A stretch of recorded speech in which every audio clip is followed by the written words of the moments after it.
નમસ્કાર વિદ્યાર્થી મિત્રો, જ્ઞાનગંગા વિદ્યાલય દ્વારા આયોજિત ઓનલાઈન શિક્ષણ અંતર્ગત આપ સૌનું હાર્દિક સ્વાગત છે. આજે આપણે ધોરણ 9 વિષય સામાજિક વિજ્ઞાન પાઠ 3 નૂતન વિશ્વ તરફ પ્રયાણ પાઠનો ભાગ 1નો અભ્યાસ કરીશું. પાઠ 3 નૂતન વિશ્વ તરફ પ્રયાણ. બે વિશ્વયુદ્ધો વચ્ચેના વૈશ્વિક પ્રવાહો. પ્રથમ વિશ્વયુદ્ધ બાદ લોકોની આર્થિક અવદશા થઈ.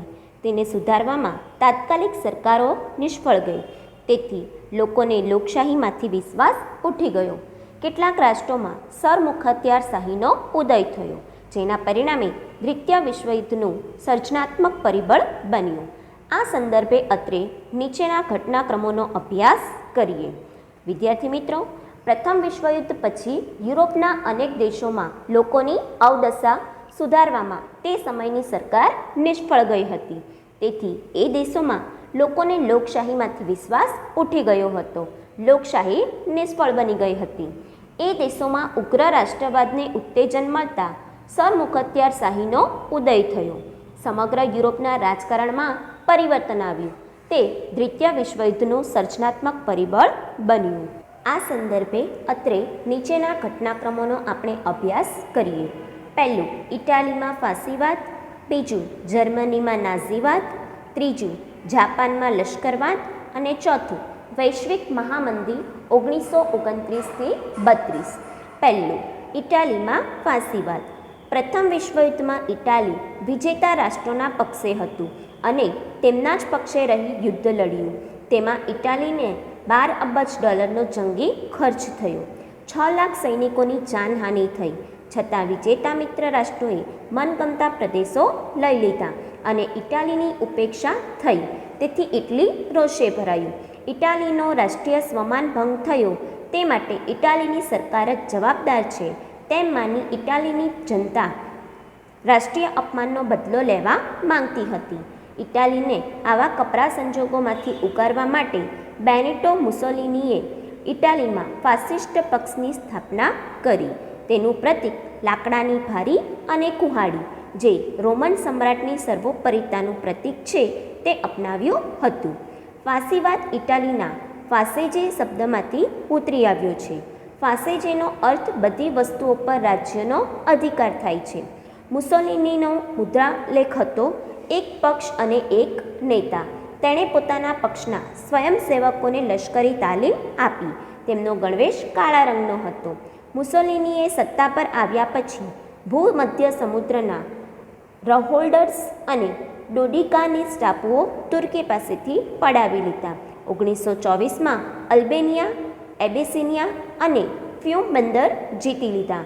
આટલી સફળતા મેળવ્યા બાદ મુસોલિનીએ રાષ્ટ્રસંઘમાંથી છેડો પાડી નાખ્યો અને રોમ, બર્લિન, ટોક્યો ધરીમાં તે જોડાયું. આમ ઇટાલી દ્વિતીય વિશ્વયુદ્ધ માટેનું જવાબદાર પરિબળ બન્યું. તો વિદ્યાર્થી મિત્રો, પ્રથમ વિશ્વયુદ્ધમાં ઇટાલી કયા રાષ્ટ્રોના પક્ષે હતું? તો વિજેતા રાષ્ટ્રોના પક્ષે હતું અને તેમના જ પક્ષે રહીને તે યુદ્ધ લડ્યું હતું. જેમાં ઇટાલીને કેટલા ડોલરનો ખર્ચ થયો હતો? તો $12 અબજનો ખર્ચ થયો હતો. 6 લાખ સૈનિકોની જાનહાનિ થઈ હતી. છતાં પણ વિજેતા મિત્ર રાષ્ટ્રોએ મનગમતા પ્રદેશો લઈ લીધા અને ઇટાલીની ઉપેક્ષા કરી. વર્સેલર્સની સંધિમાં ઇટાલીની થયેલી ઉપેક્ષાથી પ્રજામાં ઉગ્ર અસંતોષ ફેલાયો હતો. ઇટાલીના લોકો દેશને થયેલા અપમાનનો બદલો લેવા ઈચ્છતા હતા. આ સંજોગોમાં બેનિટો મુસોલિનીએ ઇટાલીમાં ફાસિસ્ટ પક્ષની સ્થાપના કરી. કયા પક્ષની સ્થાપના કરી? તો ફાસિસ્ટ પક્ષની સ્થાપના કરી. લાકડાની ભારી અને કુહાડી આ પક્ષનું પ્રતીક હતું. પક્ષનું પ્રતીક શું હતું? તો લાકડાની ભારી અને કુહાડી.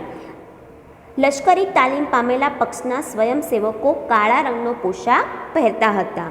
એક પક્ષ અને એક નેતા એ મુસોલિનીનો મુદ્રાલેખ હતો. મુસોલિનીનો મુદ્રાલેખ શું હતો? તો એક પક્ષ અને એક નેતા. મુસોલિનીએ રાષ્ટ્રસંઘનો ત્યાગ કર્યો અને જર્મની તથા જાપાનના સહયોગથી રોમ, બર્લિન, ટોક્યો ધરીનું નિર્માણ કર્યું. બીજું, જર્મનીમાં નાઝીવાદ. પ્રથમ વિશ્વયુદ્ધમાં જર્મનીની હાર થઈ. તે આર્થિક રીતે પડી ભાંગ્યું. પેરિસની શાંતિ પરિષદે વર્સેલર્સની સંધિ પર જર્મનીને સહી કરવાની ફરજ પાડી. આ અન્યાય સંધિથી જર્મન પ્રજા અત્યંત ક્રોધિત હતી. એડોલ્ફ હિટલર રાષ્ટ્રીય સમાજવાદી જર્મન કામદાર પક્ષમાં ઈસવીસન 1919માં જોડાયો. આ પક્ષ નાઝી પક્ષ તરીકે જાણીતો છે. નાઝી પક્ષની વિચારસરણીમાં રાષ્ટ્રવાદ અને સમાજવાદનો સમન્વય હતો. જર્મનીના રાષ્ટ્રપતિ હિન્ડેલબર્ગનું અવસાન થતાં હિટલરે રાષ્ટ્રપતિ પદ ધારણ કરી જર્મનીમાં સરમુખત્યારશાહી સ્થાપી. હિટલરે ઉગ્ર અને આક્રમક નીતિ અપનાવી જર્મન પ્રજાને સંકુચિત રાષ્ટ્રવાદ તરફ દોરી. જર્મન પ્રજા હિટલરને ફ્યુહર એટલે કે તારણહાર માનતી હતી. નાઝીવાદના સૈનિકો ભૂરા રંગનો લશ્કરી પોશાક પહેરતા અને ખભા પર લાલ રંગની પટ્ટી ચોંટાડતા અને સ્વસ્તિક જેવું પ્રતીક લગાવતા હતા. સત્તા પર આવ્યા પછી હિટલરનો એક હથ્થું સત્તાવાદી અને યુદ્ધપ્રિય સ્વભાવ સ્પષ્ટપણે જોવા મળ્યો. તેનું મુખ્ય ધ્યેય જર્મનીના એક મહત્વની સત્તા તરીકેના ઉદયનું હતું, પરંતુ તેની નીતિઓનું લક્ષ્ય જર્મન જાતિના શુદ્ધિકરણના નામે યહૂદીઓ, જીપ્સીઓ અને માનસિક રીતે વિષપ્ત એટલે કે અસ્થિર વ્યક્તિઓના નાશ કરવાનું હતું. બીજા વિશ્વયુદ્ધના અંત સુધીમાં અસંખ્ય યુરોપિયન યહૂદીઓએ જીવ ખોયા, જે હોલોકાસ્ટ નરસંહાર તરીકે ઓળખાય છે. હિટલરનો વિસ્તારવાદ, પડોશી દેશો સાથેના લશ્કરી પગલાં અને ચોક્કસ જૂથનો નાશ કરવાની નીતિ બીજા વિશ્વયુદ્ધ તરફ દોરી જતા ખૂબ જ મહત્વનું કારણ. તો વિદ્યાર્થી મિત્રો, પ્રથમ વિશ્વયુદ્ધમાં જર્મનીની હાર થઈ હતી. આથી પેરિસની શાંતિ પરિષદે વર્સેલસની સંધિ પર જર્મનીને સહી કરવાની ફરજ પાડી હતી. આ અન્યાય સંધિથી જર્મન પ્રજામાં અત્યંત અસંતોષ પેદા થયો હતો. તો વિદ્યાર્થી મિત્રો, વર્સેલસની સંધિ જર્મની માટે અન્યાયી અને અપમાનજનક હતી. વર્સેલસની સંધિ જર્મની માટે કેવી હતી? તો વર્સેલસની સંધિ જર્મની માટે અન્યાયી અને અપમાનજનક હતી. ઈસવીસન 1919માં એડોલ્ફ હિટલર રાષ્ટ્રીય સમાજવાદી જર્મન કામદાર પક્ષમાં જોડાયો. આ પક્ષ નાઝી પક્ષ તરીકે જાણીતો બન્યો. કયા પક્ષ તરીકે જાણીતો બન્યો? નાઝી પક્ષ તરીકે જાણીતો બન્યો. નાઝી પક્ષની વિચારસરણીમાં રાષ્ટ્રવાદ અને સમાજવાદનો સમન્વય હતો. જર્મનીના રાષ્ટ્રપતિ હિન્ડેલબર્ગનું મૃત્યુ થતાં હિટલરે રાષ્ટ્રપતિ પદ ધારણ કર્યું. કોણે પદ ધારણ કર્યું? તો હિટલરે. તેણે જર્મનીમાં સરમુખત્યારશાહી સ્થાપી. જર્મન પ્રજા હિટલરને ફ્યુહર માનતી હતી. ફ્યુહર એટલે તારણહાર. નાઝી પક્ષના સૈનિકો ભૂરા રંગનો લશ્કરી પોશાક પહેરતા હતા. કેવા રંગનો? તો ભૂરા રંગનો લશ્કરી પોશાક પહેરતા હતા અને લાલ પટ્ટી ચોંટાડતા હતા અને સ્વસ્તિક તેમનું ચિહ્ન. વિદ્યાર્થી મિત્રો, હિટલરની નીતિનું લક્ષ્ય શું હતું? તો જર્મન જાતિના શુદ્ધિકરણના નામે યહૂદીઓ, જીપ્સીઓ અને માનસિક રીતે વિષપ્ત એટલે કે અસ્થિર વ્યક્તિઓનો નાશ કરવાનું હતું. અને બીજા વિશ્વયુદ્ધના અંત સુધીમાં અસંખ્ય યુરોપિયન યહૂદીઓએ જીવ ખોયા, જે નરસંહાર તરીકે ઓળખાય છે. હિટલરનો વિસ્તારવાદ, પડોશી દેશો સાથેના લશ્કરી પગલાં અને ચોક્કસ જૂથોનો નાશ કરવાની નીતિ બીજા વિશ્વયુદ્ધ તરફ દોરી જતા ખૂબ જ મહત્વનું કારણ બન્યા હતા. ત્રીજું, જાપાનમાં લશ્કરવાદ. પ્રથમ વિશ્વયુદ્ધ બાદ 1919ની વર્સેલસની સંધિમાં જાપાને પોતાની ધારણા મુજબના ચીનના પ્રદેશોનો લાભ મળ્યો નહીં. જર્મનીના ઘણા સંસ્થાનો ઇંગ્લેન્ડ અને ફ્રાન્સે વેચી લીધા. આનાથી જાપાનને ઘણો અસંતોષ થયો. 1921-22ની વોશિંગ્ટન પરિષદમાં ઇંગ્લેન્ડ અને અમેરિકાના નૌકાદળના ફક્ત 35% નૌકાદળ રાખવાની દરખાસ્ત જાપાને સ્વીકારવી પડી. તેને સખાલિન અને સાઇબેરિયાના ટાપુ ખાલી કરવા પડ્યા. તેથી જાપાનનો યુવા વર્ગ નારાજ થયો. આ સમય દરમિયાન જાપાનમાં ચૂંટણી થઈ. તેમાં લશ્કરી ઢબના શાસનની તરફેણ કરનાર પક્ષોને ચૂંટણીમાં બહુમતી મળી. જાપાનના લશ્કરી રાષ્ટ્રવાદે વિસ્તારવાદની નીતિ વ્યાપક બનાવી. જાપાનને રાષ્ટ્રસંઘની સમિતિમાં કાયમી સભ્યપદ ન મળ્યું. જાપાનની સામ્રાજ્યવાદી પ્રવૃત્તિઓને પશ્ચિમના દેશો રોકી શક્યા નહીં. જાપાને મંચુરિયા કબજે કરીને ત્યાં પોતાની મંચુકો સરકાર સ્થાપી. તે ઉપરાંત જાપાને કોરિયા, મંગોલિયા, સાન્ટુંગ અને ચીનના કેટલાક પ્રદેશો કબજે કર્યા અને જર્મની તેમજ ઇટલી સાથે સંબંધો સુધારી પોતાનો સામ્રાજ્યવાદનો દોર છૂટો મૂક્યો. સમ્રાટ મેઇજી પછી 1936માં ગાદીએ આવેલ શહેનશાહ હિરોહિટોએ પણ જાપાનની આ પ્રવૃત્તિઓને ઉત્તેજન આપ્યું. આમ જાપાને રાષ્ટ્રસંઘનો ત્યાગ કર્યો. તો વિદ્યાર્થી મિત્રો, પ્રથમ વિશ્વયુદ્ધ બાદ 1919ની વર્સેલર્સની સંધિમાં જાપાનને પોતાની ધારણા મુજબ ચીનના પ્રદેશનો લાભ મળ્યો નહીં. જર્મનીના ઘણા સંસ્થાનો ઇંગ્લેન્ડ અને ફ્રાન્સે વેચી લીધા.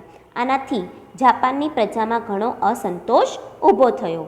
1921-22ની વોશિંગ પરિષદમાં ઇંગ્લેન્ડ અને અમેરિકાના નૌકાદળના ફક્ત 35% નૌકાદળ રાખવાની દરખાસ્ત જાપાને સ્વીકારવી પડી. આમ જાપાને મંચુરિયા કબજે કરીને ત્યાં પોતાની મંચુકો સરકાર સ્થાપી. કઈ સાલમાં? ઈસવીસન 1932માં. તે ઉપરાંત જાપાને કોરિયા, મંગોલિયા, સાન્ટુંગ અને ચીનના કેટલાક પ્રદેશો કબજે કર્યા અને જર્મની તેમજ ઇટાલી સાથે સંબંધો સુધારી પોતાના સામ્રાજ્યવાદનો દોર છૂટો મૂક્યો. સમ્રાટ મેઇજી પછી 1936માં ગાદીએ આવેલા શહેનશાહ હિરોહિટોએ પણ જાપાનની આ પ્રવૃત્તિને ઉત્તેજન આપ્યું. આમ જાપાન રાષ્ટ્રસંઘનો ત્યાગ કર્યો.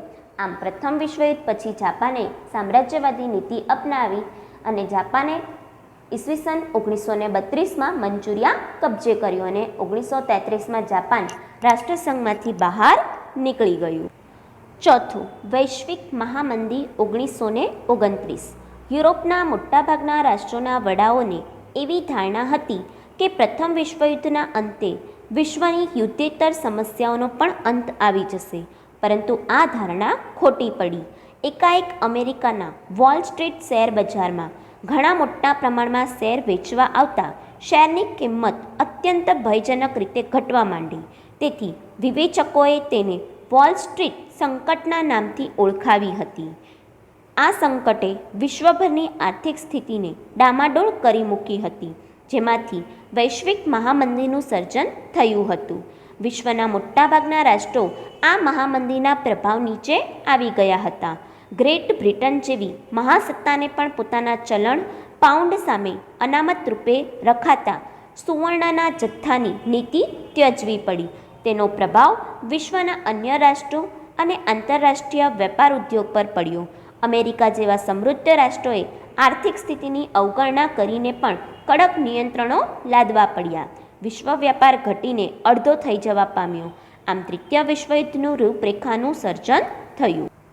તો વિદ્યાર્થી મિત્રો, વૈશ્વિક મહામંદી ઈસવીસન 1929થી 32 સુધી એની શું અસર થઈ હતી? તો વિશ્વના મોટાભાગના રાષ્ટ્રો પર વૈશ્વિક મહામંદીની અસર થઈ હતી. વિશ્વની મહાસત્તા ગણાતા ગ્રેટ બ્રિટનને પોતાના ચલણ પાઉન્ડ સામે અનામત રૂપે સોનાનો જથ્થો રાખવાની નીતિ ત્યજવી પડી. ગ્રેટ બ્રિટનના આ પગલાંની અસર વિશ્વના અન્ય રાષ્ટ્રો પર પણ પડી. અમેરિકા જેવા સમૃદ્ધ રાષ્ટ્રોમાં આર્થિક મંદીનું મોજું ફરી વળ્યું. અમેરિકામાં અનેક કારખાના તેમજ ઉદ્યોગ ધંધા બંધ પડી ગયા. અમેરિકામાં લાખો કામદારો બેકાર બન્યા. વૈશ્વિક મંદીએ અમેરિકાની અર્થવ્યવસ્થાને નબળી પાડી. દેશની આર્થિક સ્થિતિને કથળતી અટકાવવા અમેરિકાએ કડક નિયંત્રણો લાદવા પડ્યા. વિશ્વના આંતરરાષ્ટ્રીય વેપાર અને ઉદ્યોગો મંદીની અસર નીચે આવ્યા. આમ વિશ્વનો વેપાર ઘટીને અડધો થઈ ગયો હતો, જે દ્વિતીય વિશ્વયુદ્ધની રૂપરેખાનું સર્જન થયું. ત્યારબાદ દ્વિતીય વિશ્વયુદ્ધ 1939થી 1945. પરિબળો. પ્રથમ વિશ્વયુદ્ધના અંતે થયેલ વર્સેલર્સની સંધિમાં જ બીજા વિશ્વયુદ્ધ માટેના બીજ વવાઈ ગયા હતા. પેરિસની શાંતિ પ્રક્રિયાએ અનેક રાષ્ટ્રોને અસંતુષ્ટ કર્યા હતા. ત્યારબાદ બનેલી ઘટનાઓ દ્વિતીય વિશ્વયુદ્ધ તરફ દોરી ગઈ. તો વિદ્યાર્થી મિત્રો, ચાલો આપણે દ્વિતીય વિશ્વયુદ્ધ માટેના જવાબદાર પરિબળોનો અભ્યાસ કરીએ. તો દ્વિતીય વિશ્વયુદ્ધના પરિબળો કયા કયા હતા? તો પહેલું, ઉગ્ર રાષ્ટ્રવાદ. બીજું, જૂથબંધીઓ. ત્રીજું, લશ્કરવાદ. ચોથું, રાષ્ટ્રસંઘની નિષ્ફળતા. પાંચમું, વર્સેલર્સની સંધિ. છઠ્ઠું, એડોલ્ફ હિટલરની સામ્રાજ્યવાદી મહત્વાકાંક્ષા. સાતમું, જર્મનીનું પોલેન્ડ પર આક્રમણ, જે તાત્કાલિક કારણ બન્યું હતું. આમ વિશ્વયુદ્ધ માટે અનેક પરિબળો જવાબદાર હતા. દ્વિતીય વિશ્વયુદ્ધના પરિબળો. પહેલું, ઉગ્ર રાષ્ટ્રવાદ. પ્રથમ વિશ્વયુદ્ધ પછી જર્મન, જાપાન અને ઇટાલીમાં ઉગ્ર રાષ્ટ્રવાદનો વિકાસ થયો. વર્સેલસની સંધિ જર્મની અને તેની પ્રજા ક્યારેય ભૂલી શકી ન હતી. પરિણામે જર્મનીમાં નાઝીવાદ વિચારસરણીના લીધે જ્યાં જ્યાં જર્મન પ્રજા વસતી હોય તે પ્રદેશ જર્મનીને મળવો જોઈએ તેમ કહી ઓસ્ટ્રિયા અને ઝેકોસ્લોવેકિયાના કેટલાક પ્રદેશો હિટલરે હડપ કરી લીધા હતા. વર્સેલસની સંધિમાં ઇટાલીની અવગણના થઈ હતી તે તેની પ્રજા ભૂલી શકી ન હતી.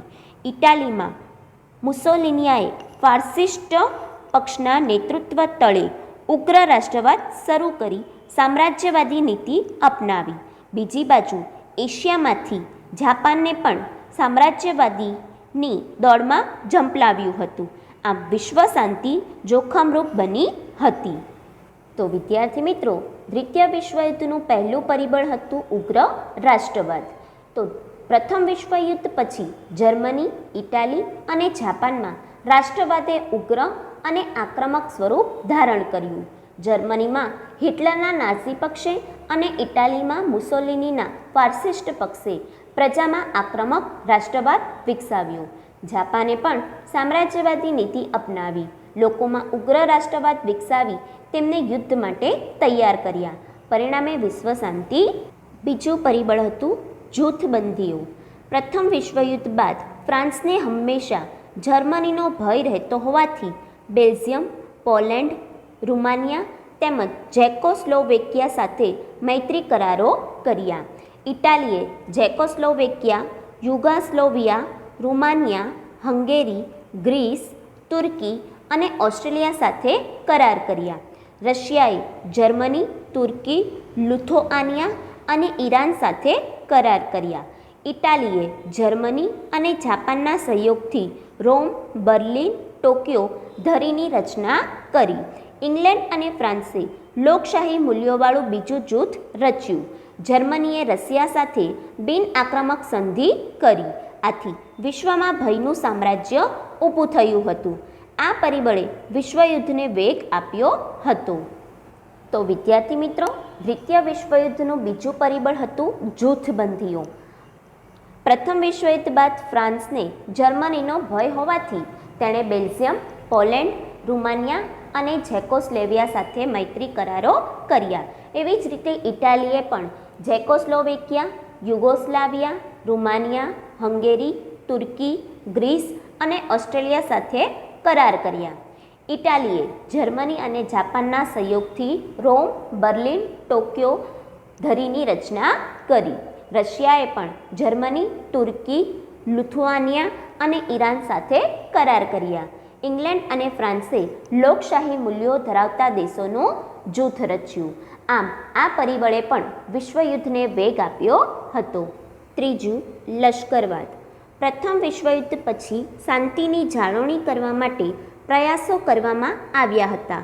તેનાથી ઉલટું યુરોપના રાષ્ટ્રો શસ્ત્રકરણની હરીફાઈ કરી રહ્યા હતા.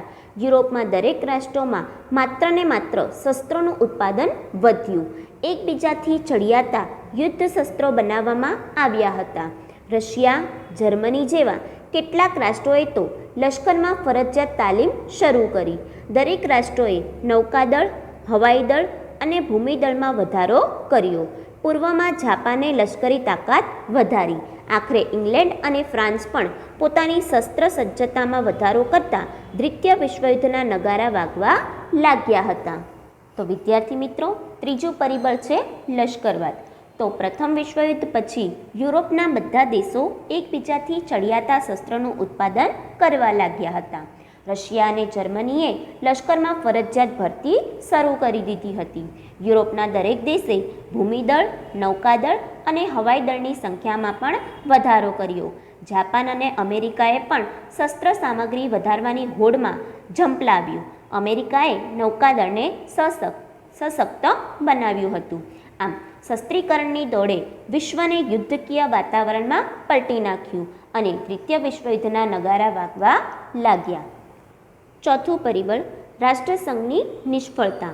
પ્રથમ વિશ્વયુદ્ધ બાદ વિશ્વમાં શાંતિ માટે રાષ્ટ્રસંઘની સ્થાપના કરવામાં આવી હતી, પરંતુ રાષ્ટ્રસંઘ પાસે વિશ્વના રાષ્ટ્રો ઉપર સાર્વભૌમત્વ ધરાવતી સર્વોપરી સંસ્થા બની શકી ન હતી કે તેની પાસે પોતાના આદર્શોનું પાલન કરાવવા માટે પોતાનું લશ્કર ન હતું.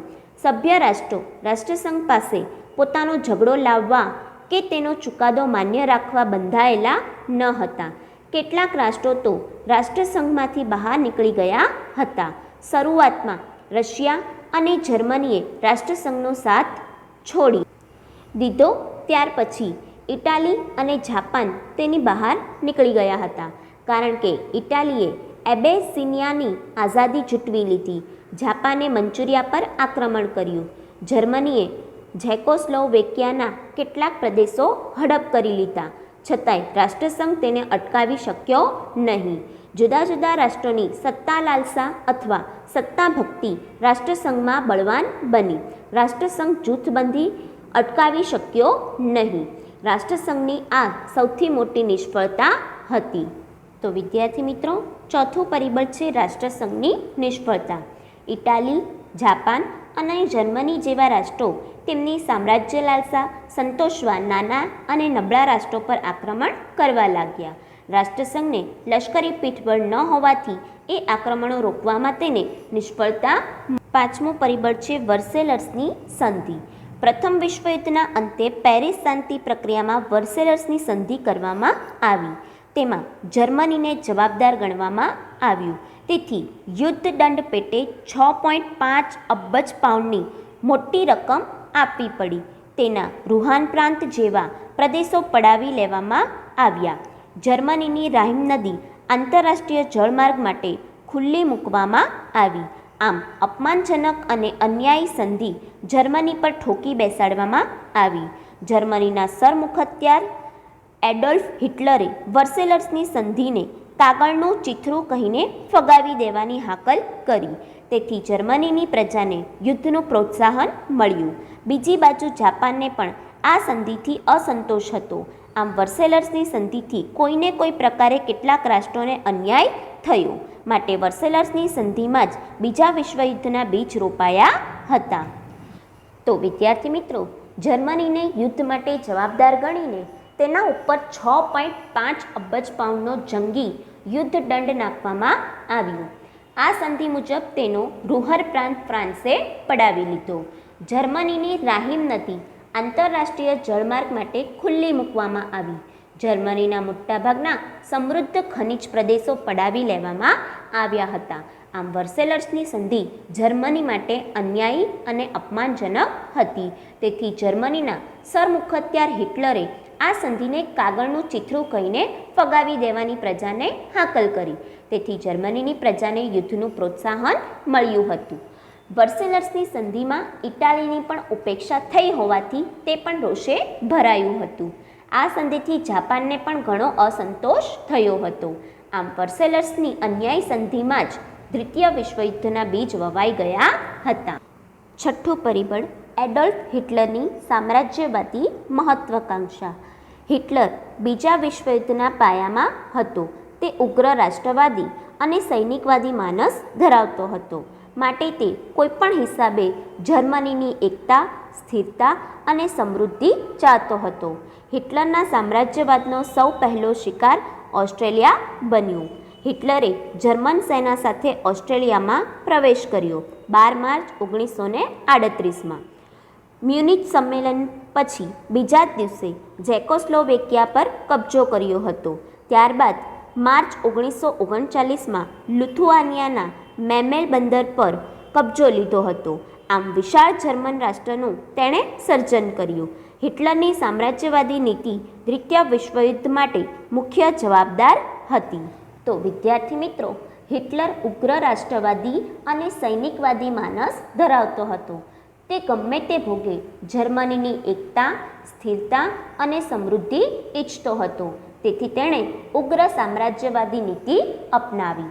12 માર્ચ 1938ના દિવસે હિટલરે ઓસ્ટ્રેલિયા પર આક્રમણ કરી તેની પર સત્તા જમાવી. 1 ઓક્ટોબર 1938ના રોજ તેણે ઝેકોસ્લોવેકિયા પર કબજો જમાવ્યો. માર્ચ 1939માં તેણે લિથુઆનિયાનું મેમેલ બંદર કબજે કર્યું.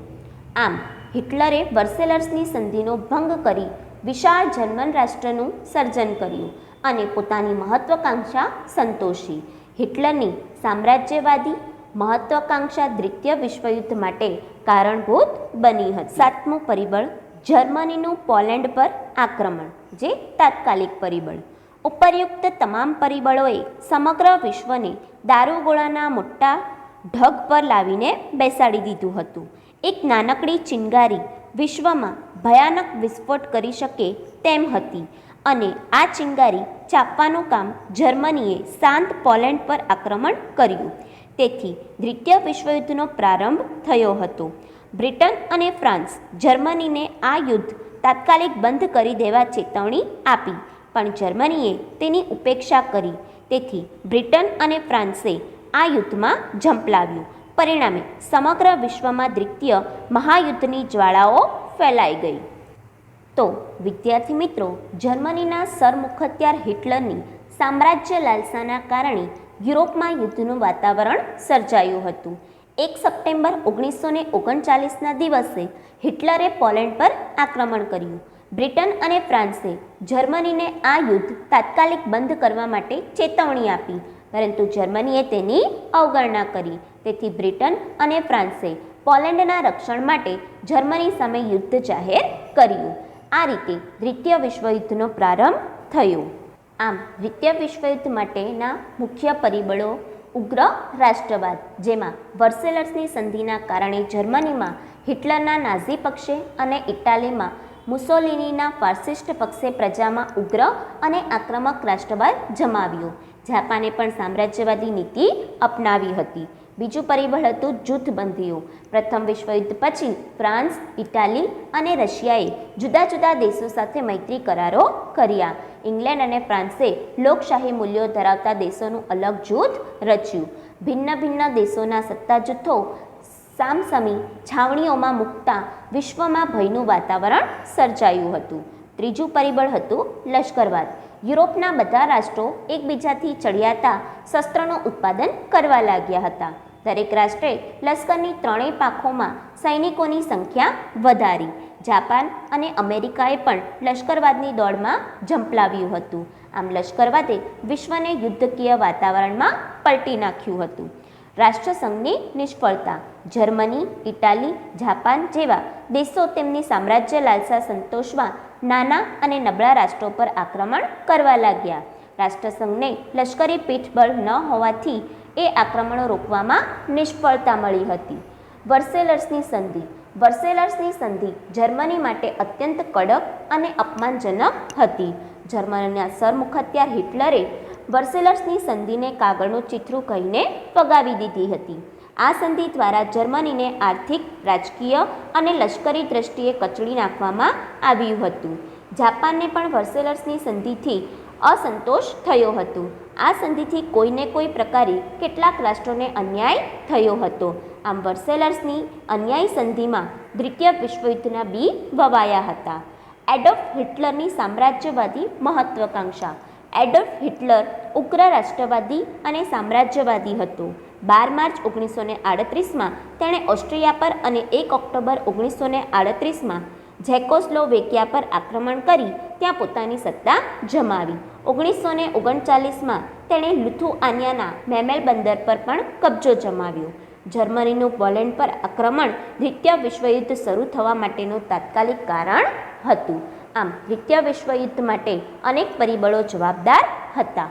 ત્યારબાદ દ્વિતીય વિશ્વયુદ્ધની રૂપરેખા. દ્વિતીય વિશ્વયુદ્ધ શરૂ થતાં ફરીથી વિશ્વ બે જૂથોમાં વહેંચાઈ ગયું. એક તરફ ઇંગ્લેન્ડ અને ફ્રાન્સની આગેવાનીવાળું મિત્ર રાષ્ટ્રોનું જૂથ, બીજી બાજુ જર્મની, ઇટાલી અને જાપાન જેવા ધરી રાષ્ટ્રોનું જૂથ હતું. આ ઉપરાંત યુદ્ધખોર માનસ ધરાવતા બીજા કેટલાક પરિબળો તેમાં પ્રવેશ્યા હતા. જાપાને હાવાઈ ટાપુઓમાં પર્લ હાર્બર ખાતે આવેલા અમેરિકન નૌકાદળ પર આક્રમણ કર્યું. પરિણામે તટસ્થ નીતિ છોડી અમેરિકાએ વળતો હુમલો કર્યો. તે મિત્ર રાષ્ટ્રોના પક્ષે જોડાયું. તેથી મિત્ર રાષ્ટ્રોની તાકાતમાં વધારો થયો. જ્યારે વિશ્વયુદ્ધ ધમાસાણ ચાલતું હતું તેમાં જાપાનની તાકાતને રોકવા અમેરિકાએ જાપાનના હિરોશીમા અને નાગાસાકી એમ 2 નગરો ઉપર અણુબોમ્બ ફેંકતા જાપાનના 1,24,000થી વધુ નાગરિકનો ભોગ લેવાયો અને મહાવિનાશ સર્જાયો. પરિણામે જાપાને શરણાગતિ સ્વીકારી અને દ્વિતીય મહાવિશ્વયુદ્ધનો અંત આવ્યો. તો વિદ્યાર્થી મિત્રો, 1 સપ્ટેમ્બર 1939ના રોજ હિટલરે પોલેન્ડ પર આક્રમણ કર્યું. બ્રિટન અને ફ્રાન્સે પોલેન્ડના રક્ષણ માટે જર્મની વિરુદ્ધ યુદ્ધ જાહેર કર્યું. આ રીતે દ્વિતીય વિશ્વયુદ્ધની શરૂઆત થઈ. દ્વિતીય વિશ્વયુદ્ધમાં એક પક્ષે મિત્ર રાષ્ટ્રો તરીકે ઓળખાતા બ્રિટન, ફ્રાન્સ, રશિયા અને અમેરિકા તથા તેમના મિત્ર રાષ્ટ્રો હતા. બીજા પક્ષે ધરી રાષ્ટ્રો તરીકે ઓળખાતા જર્મની, ઇટાલી, જાપાન અને તેમના સાથી રાષ્ટ્રો હતા. જાપાને અમેરિકાના હવાઈ ટાપુઓના લશ્કરી મથક પર પર્લ હાર્બર પર હુમલો કરી અમેરિકન નૌકાદળની ભારે ખુવારી કરી. આથી રોષે ભરાઈને અમેરિકાએ જાપાન સામે યુદ્ધ જાહેર કર્યું. અમેરિકાએ જાપાનના હિરોશીમા અને નાગાસાકી શહેરો પર અણુબોમ્બ ફેંકી જાપાનમાં મહાવિનાશ સર્જ્યો. જાપાને મિત્ર રાષ્ટ્રોની શરણાગતિ સ્વીકારતા 11 ઓગસ્ટ 1945ના રોજ દ્વિતીય વિશ્વયુદ્ધનો અંત આવ્યો. વિદ્યાર્થી મિત્રો, આજના માટે આટલો પાઠ. ફરી પાછા મળીશું આ પાઠના નવા ટોપિક સાથે. Stay home, stay safe. Thank you.